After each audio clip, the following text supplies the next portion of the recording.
Good morning. I would kindly ask you to all please take your seats. We'd like to start with this morning's forum. Actually, up here this morning to first introduce someone I know pretty well. Actually, she didn't think I'm going to say it, but I'm going to say it. The love of my life, Ann Vasili, is coming up here to speak. Please, Ann, come on.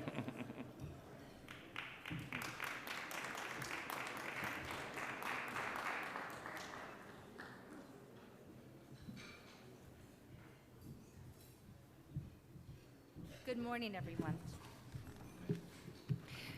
Stellene Volandes and I have shared a personal friendship for many years, having first met at a leadership conference. I actually attended my first YAL conference with her, and that is where I met my husband, RJ, the love of my life. I have watched her determination in everything she pursued. She grew up in Brooklyn and as a serious student, learned to create and craft stories at Poly Prep and Vassar, where she studied theater. She continued her advanced education at Columbia, where she studied literature, but her real passion has always been design, jewelry, and fashion. She started out teaching high school, but found her milieu in the magazine world. First as style editor of Departures magazine. Quickly advancing, she worked her way up to Town and Country with positions in journalism, style, jewelry, and accessories. Along the way, she also managed to publish a book, spent time in LA, and continued to travel to Greece. As editor-in-chief of Town and Country since 2016, she has brought new vision to the oldest continuously published magazine in the country.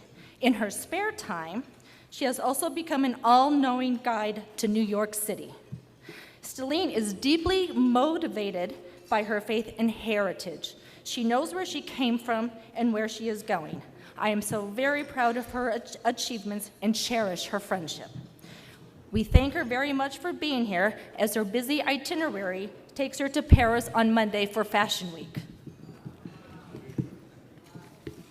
It is my honor and my pleasure to present to you my dear friend, Stellene.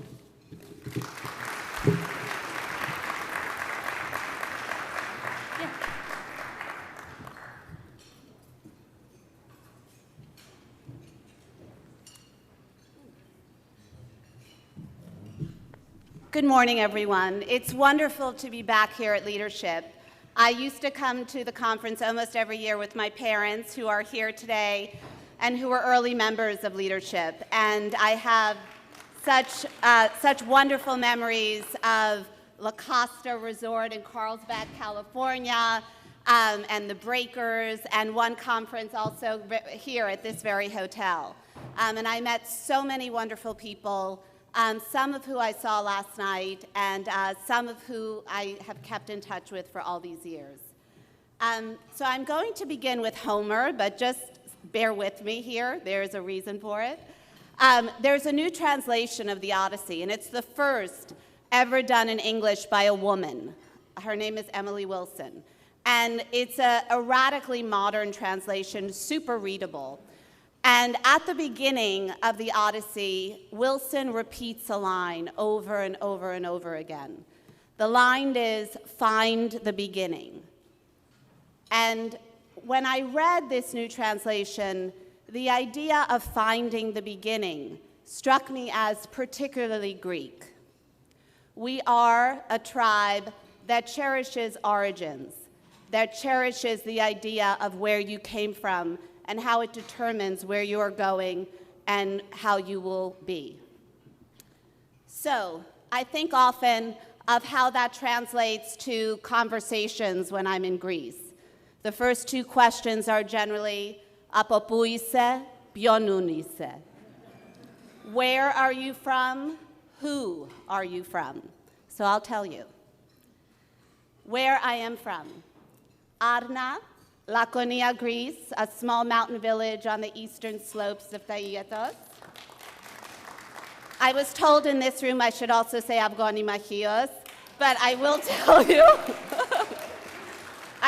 you, that the Spartans dominated here. At St. John's Place, Brooklyn, a historic street in Park Slope. Bay Ridge, Brooklyn, the land of Saturday Night Fever. St. Constantine and Helen Cathedral, the first cathedral in Brooklyn. Aphantis Parochial School, the first Greek parochial school in Brooklyn. I went to Aphantis from kindergarten through 8th grade. Who I am from. The Rosakis and Volandis family trees. It is a fiercely loyal, unbelievably supportive, and thankfully for me, radically progressive tribe. Find the beginning. So how did I start there and come to be here is the question I believe I'm supposed to answer today. My answer is always this: how could I not? If my father, as so many of ours did, could dream from the top of a Greek mountain about America, find his way down across the ocean to Brooklyn, to New York, and succeed as he has, how can my dreams not have the same epic arc, the same courage, the same imagination? From the beginning, I was not afraid to break what I call the Greek ceiling, to enter a field or a room or an industry or a circle where there were few, if any, of us. Or maybe I was afraid, but I did it anyway. I am still often afraid, but I do it anyway. Because if our ancestors could make the journeys they did, face the challenges they did, what could possibly scare us? From the beginning, this is where I knew I wanted to be, because no one ever told me I couldn't be. My parents imbued strong values of integrity and achievement, hard work and humility, but they never passed judgment. They allowed me to pursue my own interests, my own passions. This is important. Throughout college, I did internships at magazines and at fashion companies. My mother picked me up from Grand Central every Thursday night from Vassar so I could do that. No one ever told me I should go to law school instead. From the beginning, they and our amazing community in Brooklyn made it abundantly clear to me that they would always be there, to cheer me on when applause was warranted, but also to support me when I needed it. In a fickle and competitive business, this may be the single most important factor of my success.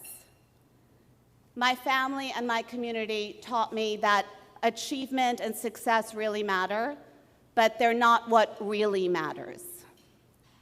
That knowledge allows me to make sound decisions, to maintain integrity, and most importantly, in the business I'm in, to maintain perspective. And for me, the support of my family and the Greek community, I consider it my greatest competitive edge. From the beginning, whether as an assistant at Vogue or an editor at Departures at Town & Country, my secret, and I know it's all our secret, work harder than anybody. Work harder than anybody in the room, at the office, or at the event.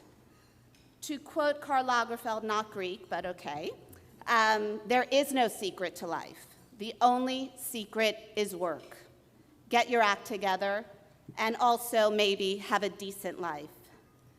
Is it that simple? Everyone in this room knows that it is not. But it is a huge part of it, and it is the one factor in success we all have control over. I began my publishing career as a features assistant at Vogue in the late 90s. Everyone always wants a Vogue story, so I'll give you one. It was my second day. I really didn't know anything, and I got called into Anna Wintour's office. And she told me she wanted me to get the book about the movie. I knew enough that I knew I couldn't ask anything else, and I knew that I needed to get it now. I remember I was so nervous, I bowed, and I went back to my desk. My two bosses were nowhere to be found, and I had no friends at that point in the office. So I used my Greek ingenuity and called every bookstore in Manhattan. Everyone thought I was sort of speaking Greek, and I finally thought to call the famed Strand bookstore downtown, who have a famously informed staff. I told them the sort of hieroglyphics, and they said, "I think she means the devil's candy." Julie Solomon had written a book about the making of Bonfire of the Vanities. Now, I knew that sounded right because I had read so much before I did that interview at Vogue and while I was at Vogue that I knew that was the right thing. It was. I delivered the book. My first day ended well, but most importantly, I knew that I wasn't going to get any accolades. I did my job. And that is something that has always stuck with me. Do your job, do it well, and know that that is what you are there for. I worked at Vogue for 3 years for two amazing men who have become great mentors to me. I opened their mail, I got them lunch, and I did both with what now seems like an almost impossible attention to detail. I would get Richard Story, my one boss, Mexican lunch every day, and I would take the straw and put it inside his ginger ale so he had absolutely nothing to do when he sat at his desk. I paid very close attention to everything. I learned there that there was never a plan B. You figure out how to make plan A work. It has been very helpful. So it seems was the straw. Soon after, Richard Story became editor-in-chief of Departures. He hired me. I worked there for 9 years, and it was a turning point in my career. And then came Town & Country in 2011. I started as a jewelry and accessories director, and there again, worked harder than everyone, tried to read more than anyone. And I was always informed and aware of everything going on in that Town & Country world. I slowly rose through the ranks, and when Jay Fielden, my then boss, became editor-in-chief of Esquire, I got the job. I had to interview. It was not easy, but I got it. I am the second female editor in 172 years.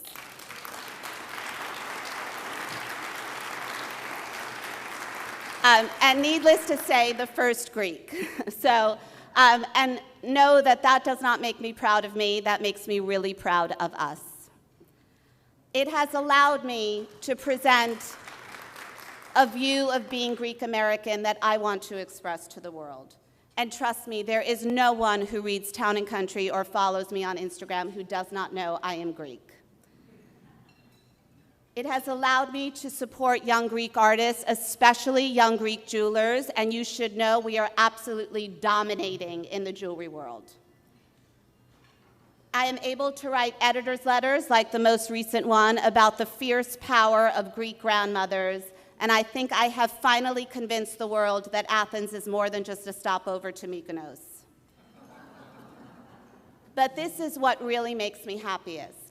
I have a 17-year-old niece growing up in Manhattan. She is starting to look at colleges. Her preferred choice of study is ancient Greek and the classics. Now, studying the classics is the purest way to find the beginning.